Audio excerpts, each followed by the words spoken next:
on nous dit que chaque unité possède 12 petits carreaux. On va vérifier. 1, 2, 3, 4, 5, 6, 7, 8, 9, 10, 11, 12. On nous demande combien de carreaux faut-il prendre pour avoir un sixième. C'est-à-dire, où est-ce que je vais placer un sixième? Est-ce que je vais le placer là, là, là? Ça doit être par là, mais où exactement? Eh bien, je vais prendre mes 12 carreaux et je vais diviser les 12 en 6 parts égales. 12 divisé par 6, ça fait 2. Donc chaque part va faire 2 carreaux. Combien de carreaux faut-il prendre pour avoir un sixième de l'unité? Il faut prendre 2 carreaux pour avoir un sixième de l'unité. Un sixième, il va se trouver ici.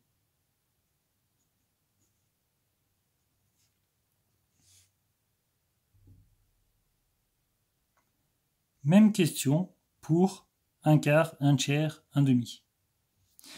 Donc pour un quart de l'unité, je vais prendre mes 12 carreaux que je vais diviser en 4. Ça va me faire 3. Il faut donc prendre 3 carreaux pour avoir un quart de l'unité. Pour obtenir un tiers, je prends mes 12 carreaux que je divise par 3. Alors attendez, 3 carreaux, ça veut dire que là, je vais avoir un quart. 12 que je divise en 3. 12 divisé par 3, ça fait 4. Il me faut donc 4 carreaux, 1, 2, 3, 4, pour obtenir un tiers de l'unité. Effectivement, 4, plus 4, 8, plus 4, 12. Ce sera bien divisé en 4. En 3, pardon. Avec 4 carreaux, je divise l'unité en 3. Et un demi, ben je divise mes 12 carreaux en 2, et ça m'en fait 6. Donc un demi, ça va être là.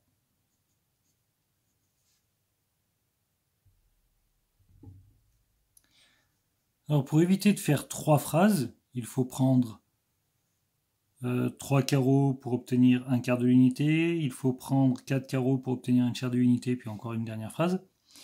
J'ai utilisé un mot un peu magique qui est respectivement.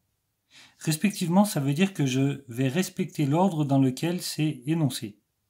Il faut prendre respectivement 3, 4 et 6 carreaux pour obtenir un quart, un tiers et un demi de l'unité. 3 correspond à un quart, 4 correspond à un tiers, 6 correspond à un demi. Je respecte l'ordre dans lequel j'ai cité. Le premier avec le premier, le deuxième avec le deuxième, le troisième avec le troisième. Ce qui explique le mot respectif dans la question C. Sur cette demi-droite, on place les points E, F, G et H d'abscisse respectives. Respective, ça veut donc dire 11 douzièmes, c'est l'abscisse du point E, 5 sixièmes, c'est l'abscisse du point F, 3 quarts du point G, 3 demi du point H. Donc le C, on va le faire directement ici.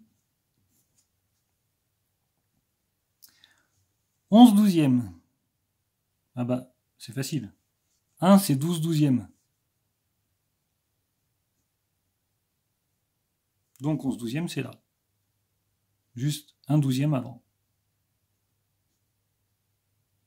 Puisque l'unité est divisée en 12 carreaux, chaque petit carreau fait un douzième. Je pourrais le marquer ici d'ailleurs, tiens. Et donc, à 11 douzièmes, c'est le point E d'abscisse 11 douzièmes. 5 sixièmes. 1 sixième, 2 sixièmes, 3 sixièmes, 4 sixièmes, 5 sixièmes. 5 sixièmes. Et 5 sixièmes, c'est l'abscisse du point F. 3 quarts. 1 quart, 2 quarts, 3 quarts. 3 quarts. Et 3 quarts, c'est l'abscisse du point G. 3 demi.